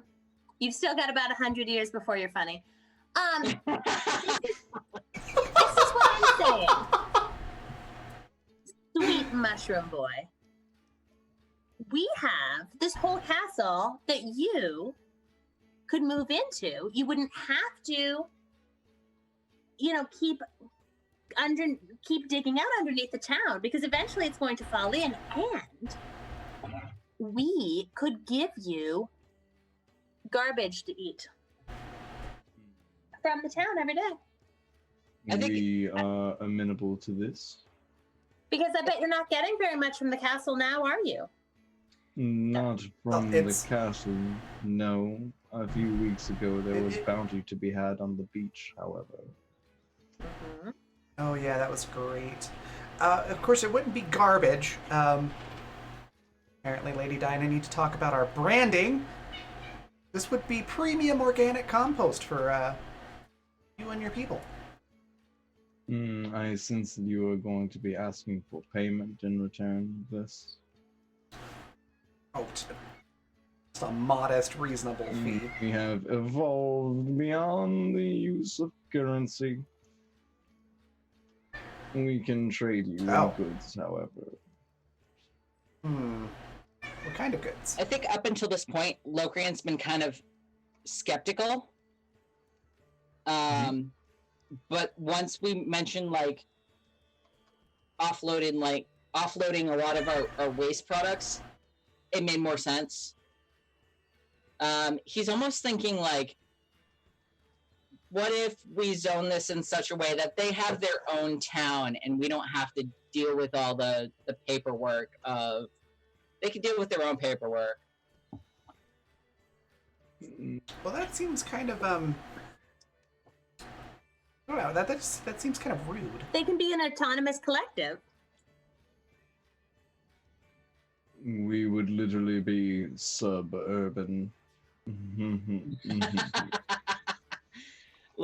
Locrian laughed. Wait, was that a pun? Was that a joke? No, that was a statement of fact. We've evolved beyond puns. Wait, you don't have puns? No, this is an ideal More money? utopian society, remember. That sounds like the opposite of ideal and utopian. That sounds like a horrible dystopia. Okay, who has to work on the branding? Both of you. So, do we have a deal? When What can you is move in? Well, we could begin to occupy today after Sounds good. putting it through a vote with a rigorous debate and counter-arguments. But we communicate efficiently. Well, Great. Let's start I'll delivering the let you work garbage out. right away. a premium organic compost. But let's I'll let you work out the housing details with our wonderful zoning commission over here. If you could maybe give me a list of like the nutrients that you need, and I'll be sure to concoct up something real Carbon, tasty. I don't know if you taste. nitrogen, potassium, iron. And he begins to just, and they begin to just list off elements. Ooh, you could do a nice fermented, rotten, carbonated banana daiquiri. It's really important. She starts writing down in her notebook. It's really important that you go and take all the good rooms in the castle, and before all the good ones are gone. Mm. No, argon wasn't one of the things they mentioned. He said. I don't think they need that. They, I specifically remember our DM saying that that they listed off more elements. Argon is will a you be noble gas, moving- so I don't know if that would be. Well, it is going to be in a castle, so that makes sense. I'm terrible. That's the worst. I hate That's the worst one yet. I'm quitting this. I'm done. God, we lost 3 players in one game. It's a new record. It's good. Soon it'll just be Oh my me God. doing puns to myself. Oh goodness. It'll just be a pun off. With myself. I guess. Except it I won't be guess a in pun that off, 'cause there'll be ideal multiples. Society would be a punsocracy. Yes. Mm-hmm. Oh my god. Yeah. Anyways, so do we get these people set up at the castle? Yeah, come on. We You gotta get stick it to these the Bone people. Lord. I want him to come back and have his whole castle filled with fermented garbage. All right, Are they notice moving out of the warehouse or just in like expanding into the castle? They're just expanding. That's fine. With Um, I feel like but- there also needs to be some sort of construction element where is there enough bracing to keep the rest of the town up? That's the yeah, question it's- I, as Calliope, have. There are like everywhere that they've dug, there's like mycelium coating the roof, and mycelium is some sturdy stuff. Great. Yeah, little did y'all know that Zan is oddly knowledgeable about fungi. Well, you are a pretty fun guy. I already did that one. And It was good enough to warrant a second Yeah. use. there is no key to my knowledge. Yeah. Oh, that was. I didn't quite get that one. Inoki is a Japanese mushroom. No. Oh, Yeah. okay. My puns are too advanced. So yeah. I feel like the other thing that if when Elva gets back from her date that Lady Di would want to talk about is just the fact like having garbage and waste is something new. Mhm. They haven't had waste like this in a really long time because they don't consume things in Yeah. the same way the undead don't. So I think getting these mushroom people to like eat most of the organic waste is like a good. It's good for the town because I feel like that's something that would be a really big struggle. Is like Mm. what to It's do great with for the all of it, tavern. you know? Do we inorganic waste? Is that a thing? I feel like that wouldn't be a thing. Inorganic waste. I mean, like plastic. Yeah, Fantasy like there's no plastic? plastic in D&D. Whatever. It's fantasy plastic. Dude, there's I dragons. mean, there can be plastic. But are there plastic dragons? No, I'm kidding. But those are called Bark miniatures. is thrilled. Bark is thrilled by this prospect because now there's something to do with all the food that doesn't get sold, the rotten vegetables and everything. So her mind's just going a mile a minute, coming up with ideas of how she's going to capitalize on all of this. Awesome. You notice as you're making your way back to the stairwell, all the mygonoids of different sizes and everything have gathered around and in a giant circle and are staring at each other silently. as though they are in intense debate telepathically.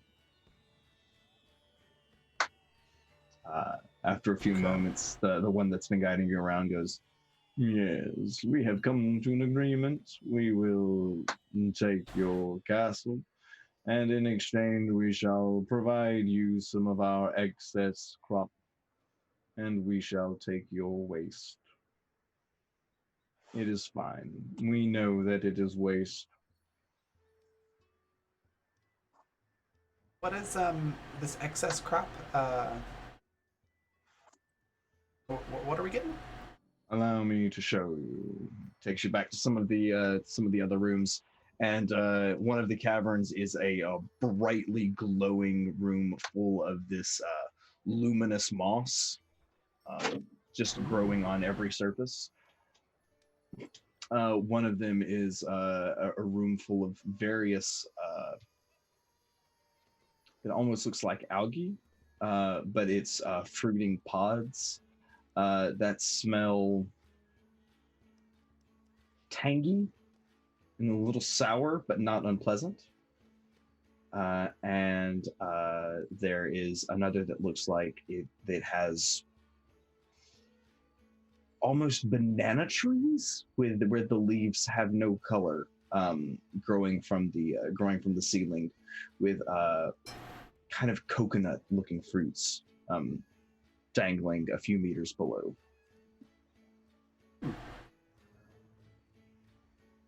Bark just looks at all this and goes, oh, the perfect exotic ingredients for all my cocktails.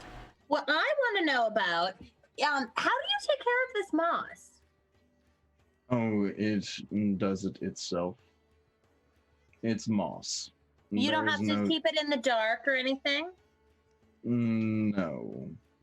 It's kind of impossible to keep it in the dark. It glows. Ooh, I could do something really neat with that. Well, we could. Bark's already getting ideas to like take the moss and basically like make a tea out of it and then reduce it. And essentially, Bark is planning to invent glow sticks. Nice. Yeah, well, and I think Lady Di is thinking about how those could be used for like outdoor lighting along the main thoroughfare of, right? Like, how could you set up lights for so you could extend the shopping time? Miev wants to know if any of this stuff is poisonous. Is Miev going to ask, or is Miev just going to eat the stuff? Miev will ask, but thinks about eating it first. No. The glowing moss might make you a little uncomfortable, but there should be nothing that would kill you. All right. Miev's going to pocket a little bit of it. Locrian marks this area down as agriculture. Okay. I believe your kind might label the glowing moss as a diuretic. Do take care. Locrian takes that down as notes, but like this area is still just agriculture. It's not diuretic agriculture. We don't have a line item for that. No. So Okay. I think as we are like finishing up, Di's gonna pull Miev over and be like, so Terrence is a really terrible barber. Do not let him cut your hair. He's terrible. You come to me if you need your hair cut. But don't tell him I said this. But he's actually not a terrible florist, and he knows more flowers than you. So maybe you could keep the music box and let him out if he helps you, but only for a little bit, and make him really feel bad about it. Yeah, that sounds like a great idea. Oh, I'm sorry, I missed that. I was going to say, while this is happening, Locrian has the music box in his hand, and he's kind of doesn't want to part with it. Like, how are you giving away my music box? I'm not giving it away, Locrian. I'm just saying that you know how Terrence is. He needs a job. He can have a job. He's out of the music box. Is he? Is he Yes, attached? he is bound upstairs. But he is not bound to the music box in any way? Not anymore. It's been played 10 damn times. Oh, okay. Oh, then I never play it an mind. 11th time. He lived in the music box. No, He that's did. good. Fine. He did. We'll just Well, keep him I'll ask bound. him if he's looking for a job. Yeah. Yeah, have him stay here. I just don't let him cut your hair. Definitely noted. And Miev writes that down in big letters in their journal. Okay. So everybody goes back upstairs. The dwarf and the gnome begin working on making improvements. The dwarf begins doing some better carpentry. The gnome begins blowing some replacement glass for the roof. Is there anything else that anyone would like to do before we wrap things up? I think that's it. Aside from Bark, are already trying to like sample the fruits and things and making all of her plans for different cocktails and glow sticks. I think that's it. The pods taste almost like lychee, and the banana looking, not the banana, the kind of coconut banana hybrid thing is like has a very brittle outer shell, but is super creamy on the inside and tastes something like grilled dragon fruit. Sounds amazing. Yeah, Bark's already planned on cooking up all of the tropical cocktails. Okay. I think that as Krissa, the red bearded dwarf lady, is working, does she have like expertise in metalworking too? Yeah, I think so. She's pretty handy. So I think I think Lady Di gives her gift certificate to come get her beard done. And as she's doing her beard, like sometime later, they start to cook up some plans to make some like big, tall sconces that we can put the moss in. Ooh, So very nice. that can line the street in the, in the business district of town. Very cool. Locrian, have you been up to anything? I think Are Locrian, you going to do anything before we close the session out? I think he's gonna try and cast silence on like all the construction in the warehouse, but it only lasts for 10 minutes, and he only has 2 spell slots. Oh, So it's like he's gonna get really frustrated with that very quickly, and just kind of give up. And I think he's just mostly taking notes in his journal about the zoning board of adjustments and trying to do like map out the whole area and maybe use his unseen servant as like a surveyor. mm-hmm. And he's just trying to like zone all of the mushroom area. Excellent. Cool.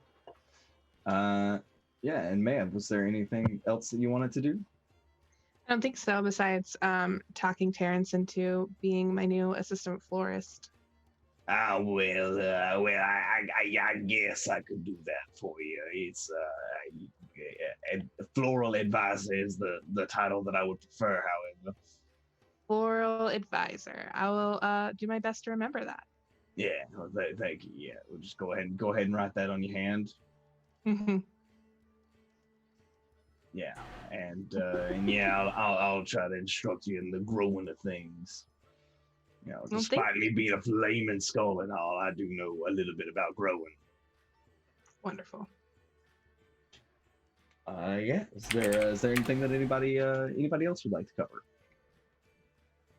That's it for me. All right. Well, then I think that's going to be where we call our session. Then this seems like a good stopping point. So thank y'all so much for watching us. We appreciate you sticking through there and hanging out with us for this whole game. We're going to go back through and let each of the players introduce themselves or remind you of who they are. and where they can be found and what their favorite part of the game was. So this time we're going to start with Locrian. Who are you? Where can we find you? And what was your favorite part? So I'm Cat N. Schrodinger, or a cat named Schrodinger, and I play Locrian. And you can find me again on this channel this Friday, where things go south, the Monsters of the Week game, DM'd by Polished Cryptid. And I think my favorite part of the game was just like playing the music box over and over again. It might be that, and like I think I'm a little excited about like these mushroom people who communicate telepathically, because there's nothing inhibiting me from just talking to them like a normal person would. Nice. I can talk to them with my thoughts. Excellent. Calliope, same question.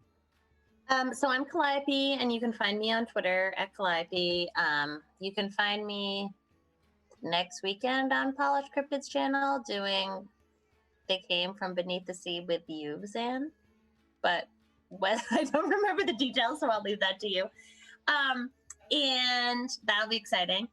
My favorite part, I really like the mushroom people too. I like sort of everything we do that rebuilds the town in a new way.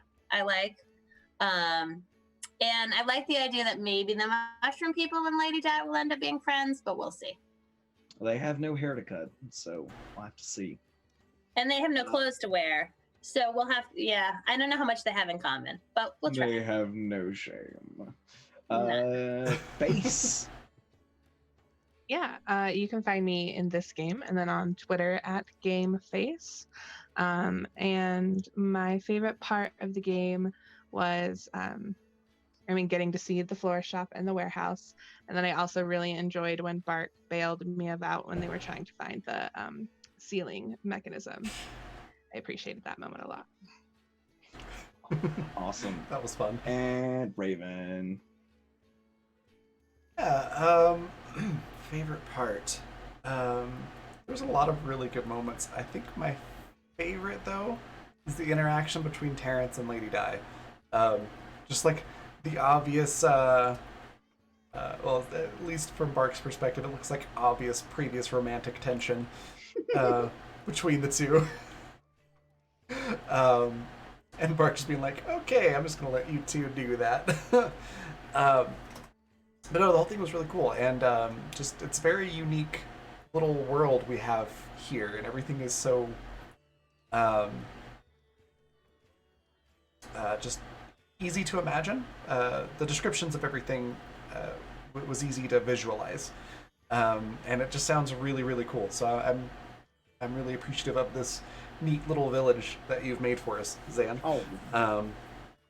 And let us play in. So it's a lot of fun. Yay. You can find me next. What is today? Today is Monday. Technically it's tomorrow Tuesday. I'll be It's always Tuesday in Black Feather Guild. Tomorrow at 1 p.m. Mountain Daylight Time, 3 p.m. Eastern Daylight Time, I'll be producing La Famille Boucherie. Probably butchered that pronunciation. You're gonna be making a guest star Totally appearance pun intended. too, won't you? Oh, that's right. Yeah, I'm going Yeah. to be doing Talon Phoenix, I think was her name. Yeah, I think that was her name. Yeah, she just figured out that her best friend is a vampire or something after getting almost shot by a shotgun after macing another vampire. Yeah, things are... That was wild. That's going to be a lot less happy-go-lucky than this game. Yeah, total opposite. It's going to be great. Yeah, so you'll see me there, and then I'll be GMing Water tomorrow night, 7 p.m. Mountain Daylight Time, 9 p.m. Eastern Daylight Time, which I'm super stoked about because we got to see some spooky story stuff that I didn't think we were going to get to for a while, but thanks to a certain preacher's poor decisions, we're getting to see some of it a little early, and it's awesome. I'm excited. So yeah, that's where you can find me. And then Zand, have we? My brain's a little fried. Did we do your favorite part and where we can find No, you? we have not yet. No, I Okay. yeah. So yeah, I'm Zan. Thank you again so much for hanging out. You can catch me at the links that I just dropped into chat, insanitygaming.com or twitter.com/insanityttrpg. Yeah, no, my favorite part of this game was I really enjoyed getting to build Maev's teammates' personalities. I had no idea who they were going to be when the session started, and they were a lot of fun to play. As was the NPC gifted to us by none other than Michael Wayne. Yeah, no, I love having random NPCs thrown in for the most part, and the conversation about cobwebs too was really great. As for where you can catch me, I am a busy little beaver. You can catch me on on here tomorrow for La Famille Boucherie, where I will be running the game, and Water, where I will be playing. And then Australian time, Friday morning, I will be running a game of Afterlife, and Friday evening, I will be running a game of Monster Hearts on Polished Cryptid's channel. Nice. And on Sunday morning, I will Australian time. I will be running a one shot of They Came from Beneath the Sea. Saturday night. Nice. On the Saturday East night? Coast. Oh, that's okay. Yeah, Saturday night East Coast. Sunday. Sunday. I didn't morning. want everyone who was more local to me to be freaked out that they were going to pick it up early on Sunday morning. Yeah. Thanks for that. Yeah. What time is that on East Coast? It's like 9. We'll find out. Stay tuned. Yeah, something like that. Yeah. I think check is at 9 p.m. East Coast. So yeah, if y'all are free, you should definitely check that out. I am super excited to have Calliope and Kat in that game, right, Kat? Yep, I'm pretty sure. I was gonna ask because I'm pretty sure I signed up for that, but I couldn't remember. I didn't know you were going to be in our game, Kat. I'm glad. Yep. Yeah, we're gonna have. I knew there was one that I was gonna be in and one that I wasn't gonna be in. I don't know. Yeah, Anyway, that's I'll be there. gonna be a great one. And all of the games on Polish channel for the rest of this month are going to benefit the Bale Project. So if you'd like to hang out for a charity stream and like see us be crazy and ridiculous and or see me rip my players' hearts out with Monster Hearts or Afterlife, then stop by and we'll have a great time. But yeah, that's my super long spiel. I'm gonna pass the thing back over to you, Raven. All right, and then of course again tomorrow, 1 p.m. Mountain Daylight Time, 3 p.m. Eastern Daylight Time to watch literal hearts be ripped out with vampires. Yep. Be great.